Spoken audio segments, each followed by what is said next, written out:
Hello दोस्तों, स्वागत है आप लोग का अपने यूट्यूब चैनल एग्जाम मेंटल पर। दोस्तों मैं बजेंद्र आप लोग को स्वागत करता हूं। दोस्तों आज के इस क्लास में हम लोग बात करने वाले हैं अभाज्य संख्या यानी कि प्राइम नंबर के बारे में।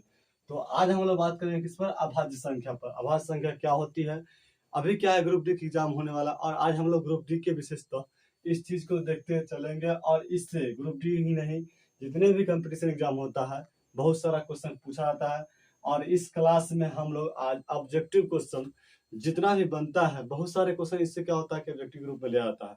आज हम लोग विभिन्न प्रकार के क्वेश्चन यहाँ पर देखेंगे। तो आइए देखते हैं। सबसे पहले यहाँ पर बेसिक बात की अभाज्य संख्या प्राइम नंबर होता क्या है। अभाज्य संख्या हम लोग किसको बोलेंगे?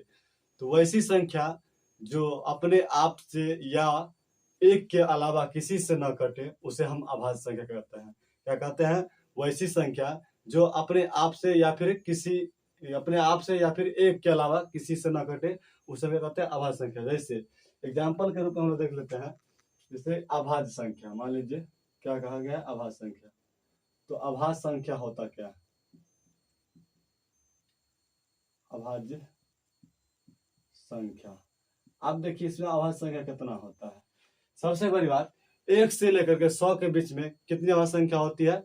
तो देखिए 1 से लेकर के 100 तक में होता है 25 अभाज्य संख्या। हम लोग बात कर लेते हैं। जैसे देखिए अभाज्य संख्या हो जाता है 2, 3, 5, 7, 11, 13, 17, 19, उसका हो जाएगा हमारा 23, 23 के बाद 29, 31, 37, 37 का हो जाएगा हमारा यहाँ पर 41, 41 के बाद 43, उसके बाद 47, उसके बाद 47 के बाद हमारा हो जाएगा 53, 53 के बाद हो जाएगा 59, उसके बाद 61, 61 के बाद हमारा हो जाता है 67, 67 के बाद हो जाएगा यहाँ पर 71, 71 के बाद 73, उसके बाद 79, उसके बाद 83 और 89, और लास्ट में 89 के बाद एक के बाद क्या होता है, यहाँ पर होता है 97। यही सारा क्या है हमारा 1 से लेकर के 100 तक की अभाज्य संख्या है। और अभाज्य संख्या हम जानते हैं कि वैसी संख्या जिसमें क्या हो, या तो वह खुद से कटेगा या नहीं तो एक के अलावा किसी से नहीं कटता हो, वैसी संख्या हम कहते हैं अभाज्य संख्या। तो अभाज्य संख्या यहाँ पर देखिए क्वेश्चन क्या बनेगा कि 1 से लेकर के 100 तक के बीच में कुल कितनी अभाज्य संख्या है। क्वेश्चन ऑब्जेक्टिव रूप में पूछ देगा कि 1 से लेकर के, यहाँ पर क्वेश्चन बन सकता है सबसे पहले कि 1 से लेकर के 100 तक में कुल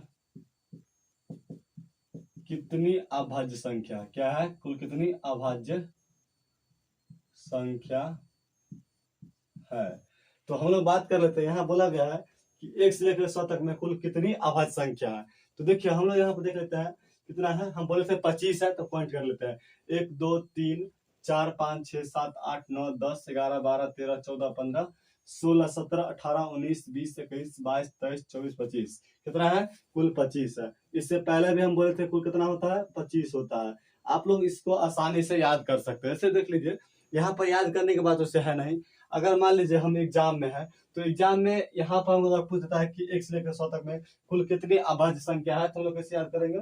यहाँ पर याद करेंगे तो टाइम लगेगा, इसीलिए हम क्या करेंगे, ट्रिक का यूज करेंगे और यहाँ पर आसानी से इसको, नहीं तो याद भी कर सकते हैं। जैसे मान लीजिए जैसे हम इसे भाग देने लगेंगे तो यहाँ टाइम लग सकता है, तो याद भी कर सकते हैं 1 से लेकर 100 तक ला। और 100 तक ही ज्यादातर पूछता है, 100 से ऊपर कभी कभी ऐसा होता है कि 200 तक पूछ देता है, नहीं तो 100 तक ही पूछता है।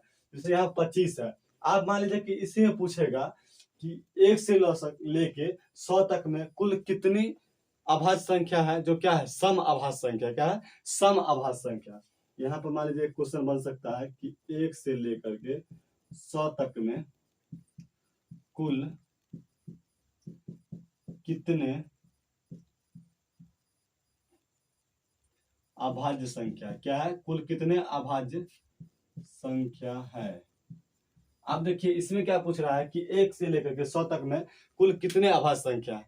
तो आप लोग इसमें देखिए कि सम अभाज्य संख्या पूछा है, 1 से लेकर 100 तक में कुल कितने सम अभाज्य संख्या, सॉरी सम यहाँ फुट गया, सम अभाज्य संख्या है। क्या है कि सम अभाज्य संख्या पूछ रहा है। अब देखिए इसमें कि सम संख्या इसमें कौन सा है, और अभाज्य संख्या तो सारी है, 25 हमारा अभाज्य संख्या, और इस 25 में सम अभाज्य संख्या कौन है सो पूछ रहा है। तो यहाँ पर केवल क्या है, दो ही क्या है, सम अभाज्य संख्या। तो कितना, एक है ना, एक है तो वो कितना है, एक हमारा हो जाता है, और वो है कौन, तो दो। कुल कितना है, तो एक है, और वो संख्या कौन सी है, तो दो है। यही क्या हमारा है, सम अभाज्य संख्या है। क्वेश्चन इसी तरीके से बोर्ड में क्या होता है, पूछता है, खास करके रेलवे एग्जाम जो हमारा होता है उसमें इस चीज को जरूर पूछता है। अब इसमें हम लोग बात कर लेते हैं। यहाँ पर देखिए, जैसे कि दो तरीका का यहाँ पर क्वेश्चन बनता है, और एक चीज और यहाँ पर, जैसे कि मान लीजिए कि अब एक क्वेश्चन पूछ देता है कि बताइए कि यहाँ पर 1 से लेकर के 100 तक में, पहले क्वेश्चन को साफ कर देते हैं। मान लीजिए कि पूछ देता है कि इसमें अभाज्य संख्या 1 से लेकर 100 तक में सबसे छोटी अभाज्य संख्या कौन सी है, और यहाँ पर पूछा है सबसे छोटी अभाज्य संख्या कौन सी है, और 2 अंकों की सबसे बड़ी अभाज्य संख्या कौन सी है। मान लीजिए कि पूछ दे सबसे पहले कि सबसे छोटी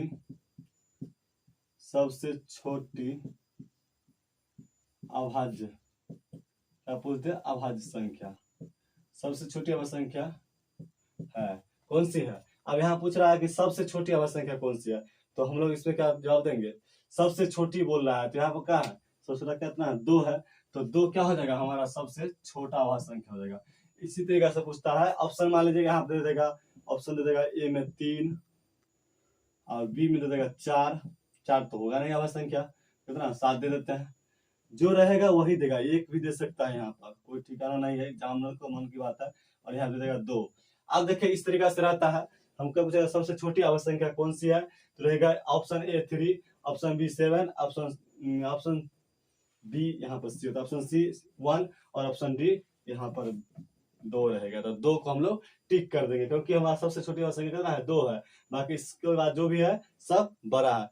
अब इसी में पूछता है कि 2 अंकों की सबसे बड़ी संख्या कौन सी होती है, तो हम लोग उसको भी देख लेते हैं। क्या है कि 2 अंकों की सबसे बड़ी संख्या कौन सी है, तो देखिए सबसे बड़ी संख्या, 2 अंकों की सबसे बड़ी संख्या, क्वेश्चन पूछेगा नेक्स्ट कि 2 अंकों की सबसे बड़ी संख्या क्या हो जाएगा।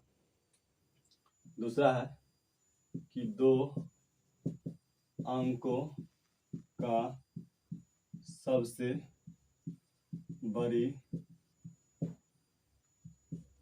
2 अंकों की सबसे बड़ी अभाज्य संख्या, अभाज्य संख्या। तो देखिए इसमें हम लोग क्या करेंगे, यहाँ पूछा है कि 2 अंकों का सबसे बड़ी अभाज्य संख्या, 2 अंकों की सबसे बड़ी अभाज्य संख्या कौन सा हो जाएगा, तो यहाँ पर 97, यानी कि क्या हो जाएगा 97, क्योंकि 2 अंकों की हमारा सबसे बड़ी संख्या कौन सी है, 97। तो यहाँ पर क्या है, अभाज्य संख्या के बारे में बात किया जा रहा है, तो अभाज्य संख्या सबसे बड़ी क्या है, 2 अंकों में 97, 97 है, तो 97 हो जाएगा। इसी में अगर पूछ देता कि 2 अंकों की सबसे छोटी अभाज्य संख्या कौन हो जाएगी, तो यहाँ कितना हो जाएगा, 11 हो जाएगा। 11 हमारा क्या है, 2 अंकों की सबसे छोटी अभाज्य संख्या। तो यही सारे कुछ क्वेश्चन जो इस तरीके से एग्जाम में उसको पूछता है, और हम लोग क्या करते हैं, वहां आसानी से फंस भी जाते हैं। इसलिए हम लोग को क्या करना है, ध्यान रखना है, और आसानी से हम लोग इसको याद भी कर सकते हैं। याद करने के लिए साधारण सा एक ट्रिक बता देते हैं, उस तरीके से हम लोग याद कर सकते हैं, और उस तरीके से हम लोग आसानी से एग्जाम में क्वेश्चन को सॉल्व भी कर सकते हैं। तो आइए एक बात और यहाँ पर ध्यान देंगे कि अगर मान लीजिए हमको पूछता है कि 1 से लेकर के 100 तक में क्वेश्चन रहेगा कि 1 से लेकर के 100 तक में सबसे बड़ी अभाज्य संख्या तथा सबसे छोटी अभाज्य संख्या का अंतर क्या होगा। यहां पर अगर पूछ दे कि 1 से लेकर के 100 तक के सबसे बड़ी अभाज्य संख्या तथा सबसे छोटी अभाज्य संख्या का अंतर क्या होगा, यहाँ पर क्या पूछ रहा है, अंतर। अंतर किसे कहते हैं, घटाव को। तो यहाँ पर क्या कर रहा है हमको, इसमें 1 से लेकर 100 तक में सबसे बड़ी संख्या जो है उसका, और सबसे छोटी संख्या का क्या पूछ रहा है हमको, अंतर पूछ रहा है। तो सबसे बड़ी संख्या कितना है, 97 यानी कि 97। तो 1 से लेकर 100 तक में होगा सबसे बड़ा संख्या यही है 97। तो 97 क्या करेंगे हम लोग, यहाँ पर रख देंगे, क्या करेंगे 97। और उसके बाद क्या करेंगे कि सबसे छोटी संख्या कितना है, 2 है, तो 2 है, तो 2 को यहाँ पर रखेंगे। अब इसका जो हमारा हो जाएगा तो 95 होता है, यही हमको यहाँ पर आंसर हो जाएगा। ऑप्शन में इस तरीके से दिया रहता है कि ऑप्शन ए मान लीजिए कि 94, option B 95, option C 96, option D इनमें से कोई नहीं। क्या रहेगा? इनमें से कोई नहीं। तो हम लोग क्या करेंगे इसमें आराम से इस तरीके से, हम लोग सिर्फ यहाँ पर ध्यान रखना है कि सबसे बड़ी संख्या कितना है। यहाँ पर 97 है और सबसे छोटी तो 2 होता है, तो उसके अगर हम लोग अंतर कर देंगे, घटाव कर देंगे, घटाने के बाद कितना होगा? 95 आता है। तो 95 हमारा क्या रहेगा? ऑप्शन क्या रहेगा? उसको हम लोग टिक कर देंगे और आसानी से हम लोग जितना भी सवाल अभाज्य संख्या से आएगा उसको सोल्व कर सकते हैं। तो आइए आसानी से याद करने का जो ट्रिक है उसको हम लोग देखते हैं आगे चलते थे कि क्या ट्रिक है। और जैसे कि मान लीजिए कि पूछता है कि 1 से लेकर 10 तक में कितनी अभाज्य संख्या, उसको भी हम लोग आसानी से याद कर सकते हैं। तो आइए देखते हैं। तो ये दोस्तों देखिए यहाँ पर क्या है, अब हम लोग यहाँ पर ट्रिक देख लेते हैं किस तरीके से आसानी से याद कर सकते हैं। कि मान लीजिए क्या है, यहाँ पर सारा अभाज्य संख्या है। अब यहाँ पूछ रहा है एग्जाम में, मान लीजिए क्वेश्चन पूछ देता है कि 1 से लेकर के 10 तक की कुल अभाज्य संख्या कितने होते हैं। पूछ देता है कि 1 से लेकर के 10 तक की कुल अभाज्य संख्या कितना होता है। देखिए यहाँ पूछ रहा है कि 1 से लेकर 10 तक की कुल अभाज्य संख्या कितनी होती है, कई बार पूछा जा चुका है। तो क्या है, इस साल जितना भी है हमारा क्या है, VBI हो जाएगा। और ये कई बार पूछा भी जा चुका है, आप लोग सेट उल्टा देख सकते हैं कि कई बार पूछा जा चुका है। तो इसको हम लोग जरूर ध्यान रखेंगे। 1 से लेकर 10 तक कितना पूछा है, तो मान लीजिए 1 से 10 तक क्या होता है, 2 होता है, 3 होता है, 5 होता है, 7 होता है। यानी कितना, 1 2 3 4, 4 होता है। यानी कि 1 से लेकर 10 तक के कुल अभाज्य संख्या कितना होता है, 4 होता है। क्या होता है, 2 3 5 7, ये 4 होता है। तो यहाँ पे हम लोग 4 लिख देंगे, 4 होता है। इस तरीका से हम लोग को यहाँ पे क्या होगा, एग्जाम में पूछा जाएगा, हम लोग आसानी से सॉल्व कर सकते हैं। मान लीजिए इसे में पूछ देता है कि 1 से लेकर 10 तक की कुल अभाज्य संख्या का योग कितना होगा। अगर पूछ देता है योग हमको, तो क्या मतलब, क्या कर रहा है, हमको जोड़ पूछ रहा है, इसका जोड़ कितना होगा, योग कितना होगा। तो जोड़ कर देंगे इसको आसानी से। हम लोग क्या करेंगे कि माने 2 है, 3 है, 5 है, 7 है, क्या करेंगे, छोटी सी 2 प्लस 3 प्लस 5 प्लस 7। अब इस सभी क्या करेंगे हम लोग, योग अगर पूछ देता है, मान लीजिए पूछता है कि 1 से लेकर 10 तक की कुल अभाज्य संख्या का योग कितना होगा, इसका हम लोग योग कर देंगे, यानी कि जोड़ कर देंगे। तो 2 यहाँ मान लीजिए जोड़ते हैं तब कितना होगा, 5 5 10 17, यानी कि इसका योग होता है 17। इस तरीके से हम आसानी से सॉल्व कर सकते हैं। और यही 2 तरीका है जो क्या करता है, पूछता है। और इस दोनों तरीका से हम लोग आराम से सॉल्व कर सकते हैं सवाल को। या नहीं तो क्वेश्चन घुमाने के लिए पूछ देता है कि 1 से लेकर 10 तक की कुल अभाज्य संख्या का योग करे या फिर उसका अंतर बताइए। तो योग करना है या अंतर बताना, मान लीजिए कि बड़ी संख्या छोटी संख्या का अंतर पूछता है तो अंतर बता देंगे आसानी से। और कुल संख्या कितना होता है, 1 से लेकर 10 तक 4 होता है, ठीक है ना। उसके बाद पूछा कि 10 से लेकर 20 की तक की कुल अभाज्य संख्या कितना होता है। 10 के बाद 20 तक पूछा है, तो 10 के बाद 20 तो 11 हो जाएगा, 13 हो जाएगा, 17 हो जाएगा, 19 हो जाएगा। देखिए 1 2 3 4, ये कितना हो जाएगा, 4 तो पहले इधर 10 तक आ गया, फिर ये 4 है तो ये 4 में 20 तक आता है, 20 यहाँ 19 तक है तो 20 हो जाएगा। तो ये कितना होता है, इसका भी संख्या हो जाएगा हमारा 4। उसी तरीके से अगर मान लीजिए यहाँ पर योग पूछता है तो हम लोग योग कर सकते हैं इसको और आसानी से। या फिर अंतर पूछता है छोटी और बड़ी संख्या का, तो अंतर भी हम लोग इसका स्पष्ट कर सकते हैं, ठीक है ना। उसके बाद है कि 20 और 30 तक के कुल अभाज्य संख्या का पूछा है, तो 20 और 30, देखिए 20 और 30 के बीच क्या है, 2 ही है, क्या है, केवल 23 और 29 ही है। तो कितना हो जाएगा, इसका संख्या हो जाएगा 2। इसी का अगर अंतर पूछता है तो हम लोग क्या करेंगे, 23 का और 29 का यहाँ पर अगर अंतर पूछ देता है तो आसानी से इसका अंतर जो रहेगा उसको हम निकाल के दे देंगे। या फिर इसका योग पूछता है तो योग पूछता ही है, मान लीजिए कि इस तरीके से देता है कि 20 और 30 तक के कुल अभाज्य संख्या का योग कितना होगा।